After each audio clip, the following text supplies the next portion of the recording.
Knockouts, the most punishing, exciting, and memorable moments in the sport of boxing. The controversial knockout. From Jack Johnson's intentional loss to Muhammad Ali's phantom punch, these are the questionable endings that are forever debated, but definitively never answered. You got to remember that everybody looked at him with their eyes. They'll have their opinion, and you can't stop that. That's life. But man, it was controversial. With one punch, this mighty blow can terminate a fight at any given second. It is boxing's shortest period of violence that the likes of Gene Fulmer remember the longest. It's a sensation that I've never had before, and I don't necessarily want it again. The brutal knockout is the most ferocious, vicious, relentless battle of man versus man, as painful to watch as to endure for warriors Ike Williams and Bo Jack. I don't care if you hit me in my chin, hit me in my stomach, that's your business, but you're gonna pay for it if I can. And symbolic of the most victorious conquest of all, the comeback knockout, when defeat is overcome through heart and determination, a lesson well learned by Billy Kahn. If you know how to fight and everything, you make them fight your fight and you beat them. And I was doing it until a wise guy me got fresh and tried to knock them out. These are just a few of the many triumphant moments in boxing's greatest knockouts.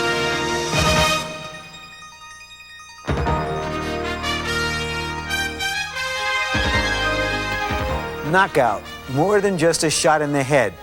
It's a concept in the head. And in our language, she's a knockout, it's a knockout. And more than just a word, the final word. Hi, I'm Larry Merchant, here to dwell for 15 rounds and not less on knockouts, on everything you ever wanted to know about knockouts. The knockout is basic and specific to boxing. It reveals the peril, it defines the drama. Boxing is the theater of the unexpected because one punch can change everything. When you watch a fight, unlike a ball game, there's a very real possibility that it could end, and end memorably, at any moment. With me to provide an historical and analytical view of memorable knockouts is the heavyweight champion of the world, Mike Tyson. Mike, everyone knows you're a knockout fighter. Everyone doesn't know you're a student of the game, of its history, and that in itself is unusual. Not many athletes ever get involved as much. You've watched thousands of hours of films. How did this come about? Well, when I was 12 years old, I was saying I spent a great deal of time with Customato, and at his house, there's a vast variety of fight history, and I made it my business to find out everything I can about these fighters. And I figured if I'm going to enter a game, I should know everything about it, from the beginning to the end. What was it about knockout fighters particularly that excited you or inspired you? Well, to be the knockout fighter, it was something that everyone would love to see you. You drew more attention, you were used more, you made more money, and there's a great probability that when people come to see you fight, there was going to be a knockout. So you could depend on always people coming to see you fight. Was there anyone in particular that excited you? Any one athlete, any obscure athletes, famous athletes who really got you excited? My favorite fighter when I first got interested in watching the legendary fighters was Henry Armstrong.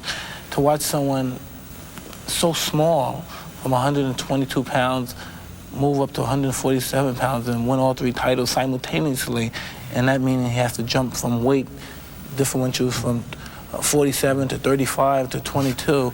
It was just unbelievable. Well, fortunately for real big men, there are no weights you can jump up to. Hey, tell me about it. Did I say that knockout is the final word? Well, usually, but there have been controversial knockouts that were only the opening salvos.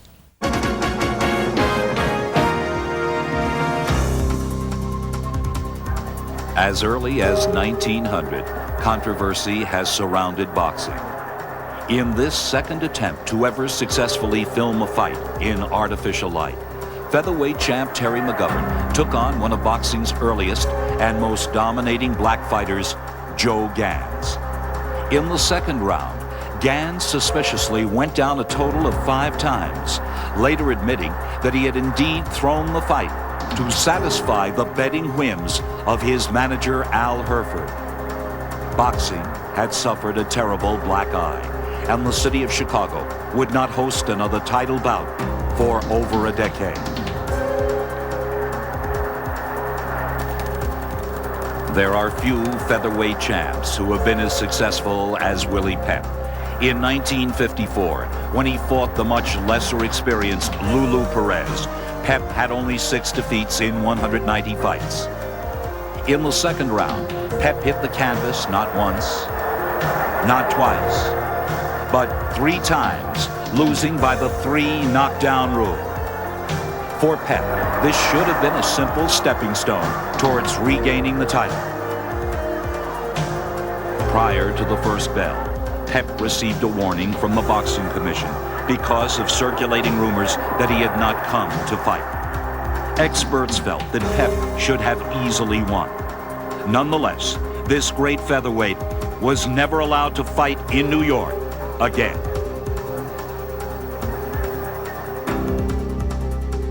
As a black champion in the early 1900s, Jack Johnson was a marked man who could hardly avoid controversy. Convicted of violating the Mann Act for transporting women across state lines for immoral purposes, Johnson jumped bail and fled to Europe. 2 years later, he was granted a pardon and the opportunity of returning to the U.S. to visit his dying mother, if he would agree to fight the latest white hope, Jess Willard. In over 100-degree heat, Johnson and Willard battled for 25 rounds. In the 26th round, the controversy unraveled as the first black heavyweight champion was counted out. Lying on the canvas, rumors spread that Johnson was shielding his eyes from the blazing sun. 8 years later, in an affidavit given to Ring magazine, Johnson disclosed that he had thrown the fight, stating, "I still say that I lost through pressure to a man who could not beat me." When Jack Sharkey and Max Schmeling fought for Gene Tunney's vacated crown, Sharkey was regarded as the world's best heavyweight. Winning the first 3 rounds, he was on his way to becoming the next champion. In the 4th round, following a toe-to-toe exchange, Sharkey threw a left hook that landed low. Seconds later, the round ended. Confusion followed, and Schmeling had to be carried back to his corner. The punch was declared a low blow, and Schmeling, still on his stool, was awarded the bout by a foul. It would be the first time the heavyweight crown had been won sitting down. In his prime, Roberto Duran was regarded as one of boxing's greatest knockout artists. In a 20-year career, the man with hands of stone amassed over 50 knockouts. But who will ever forget the welterweight championship rematch with Sugar Ray Leonard, when this proud Panamanian faced the most frustrating and embarrassing moments of his career?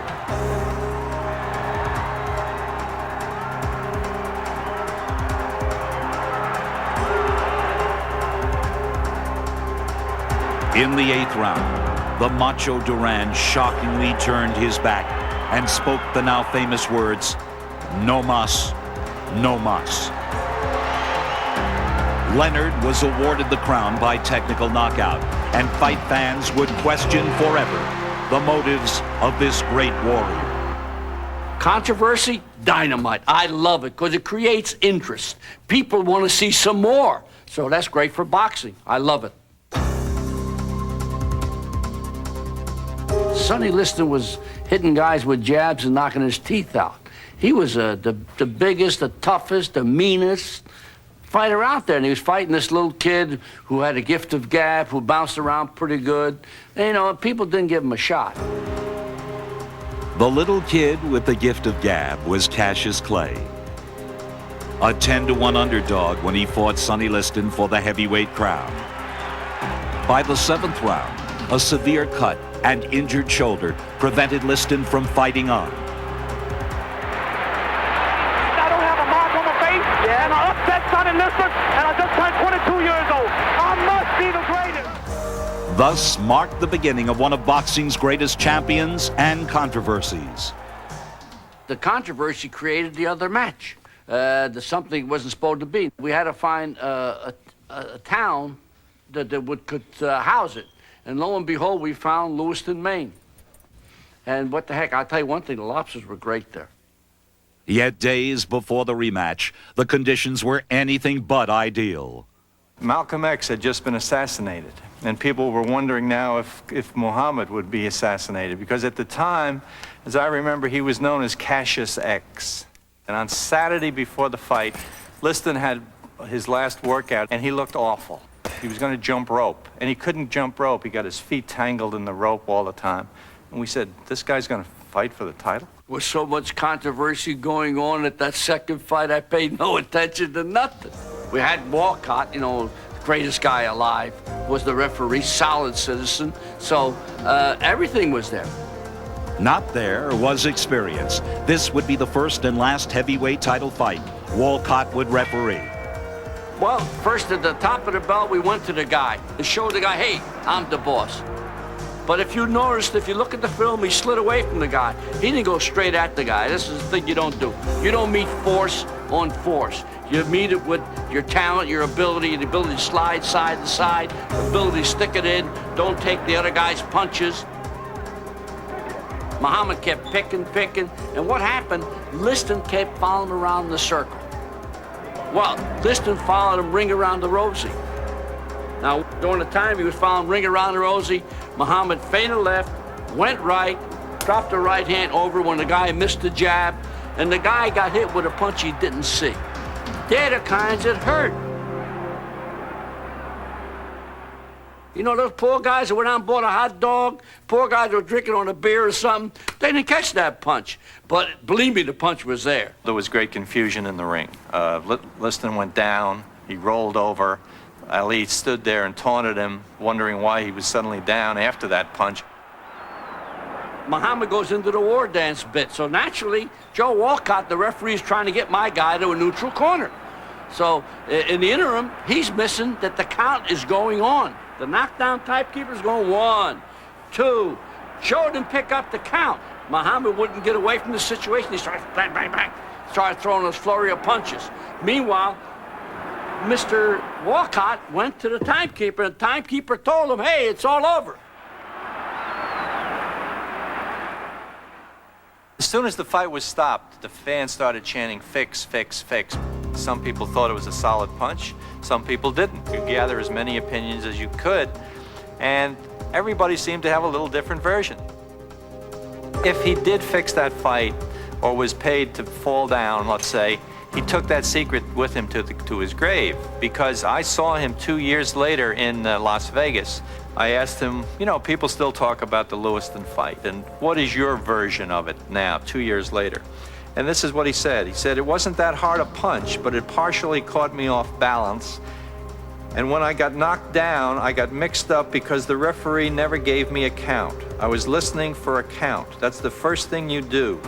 But I never heard a count because Clay never went to a neutral corner. And then people say I sat down. I was on my feet fighting when he stopped it. Look at the movies. You got to remember that everybody looked at him with their eyes. They'll have their opinion, and you can't stop that. That's life. But man, it was controversial. But Muhammad, look at all the other controversies created. We've had a ball with Muhammad Ali.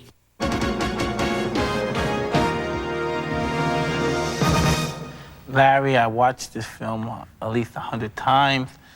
I've seen the right hand land. It's unbelievable that the people were there. They couldn't see the right hand land. And I know I wasn't born then, but I have proof that you were there. And tell me, did you see the right hand? Well, this is the proof, and I've always maintained it's the best fight photo ever. And not just because that open-mouthed fellow at ringside is me, but because it tells such an unusual story. Ali seems to be saying, get up and fight like a man.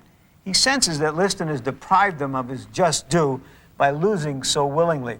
And the thing about the knockout, and I happened to see the punch. I was in a position, I didn't think it was powerful enough to knock a man like Sonny Liston out. But tell me, were you the only person that seen the punch?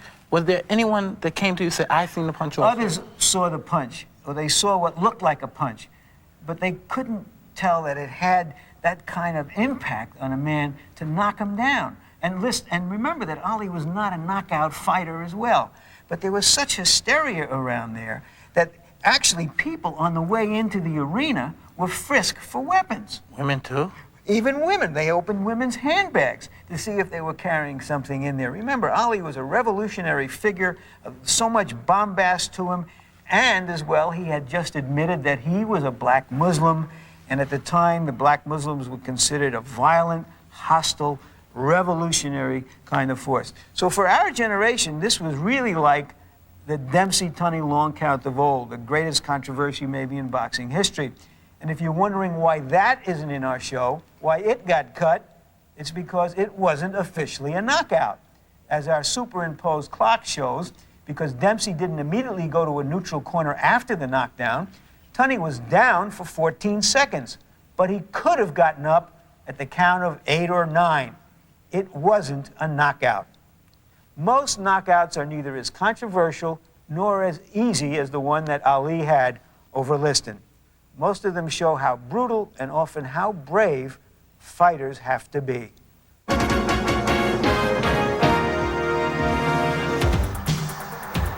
Two men, fueled by instinct, fighting for their very existence. In this arena, the human beast can exhibit a frightening brutality. In nature, only the strong survive. In the ring, where the subjective opinion of a referee can mean the difference between simple defeat and senseless destruction, winning is survival. In this basic element, boxing is a brutal game.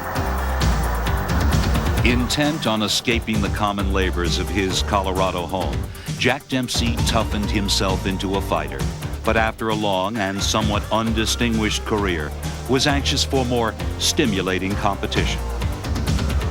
Soon the opportunity arrived as Dempsey's manager Jack Kearns slickly maneuvered a title bout against heavyweight champion Jess Willard. The 40,000 spectators watched a man possessed as Dempsey came out and repeatedly decked the lumbering giant, whose only recent pugilistic performances had come as a featured attraction in Buffalo Bill's Wild West show. Though outweighed by nearly 60 pounds, Dempsey fought furiously, inspired perhaps by a reported $100,000 bet made by his manager that Willard would be knocked out in the first round. And so it appeared when the last of 7 knockdowns seemed to finish the champion. As the crowd roared, a slightly confused Dempsey walked to his corner, unable to hear the bell that had actually saved his opponent. The fight was resumed until a broken jaw and a closed eye prevented Willard from answering the bell for the 4th round. Though he had won the title, Dempsey and friends had lost a considerable wager. The betting for this British and Empire heavyweight title favored champion Henry Cooper, who could deliver a powerful wallop with either hand. In meeting rival Joe Erskine, Cooper heaped combination after combination on the defenseless Welshman, now past his prime. Cooper finished with a devastating series of lefts, sending the challenger through the ropes. That same left hand would 2 years later flatten another challenger, a brash young American to be known as Muhammad Ali. For Ali, it was his series against Joe Frazier that provided some of boxing's most memorable moments. Their first meeting was a tremendous 15-round battle. Ali again vulnerable to the left hand as Frazier took the decision. Ali won the second contest and later regained his heavyweight crown, setting up the now famous finale. Come on, Gorilla, we in Manila. Come on, Gorilla, this is a thriller. And it lived up to its billing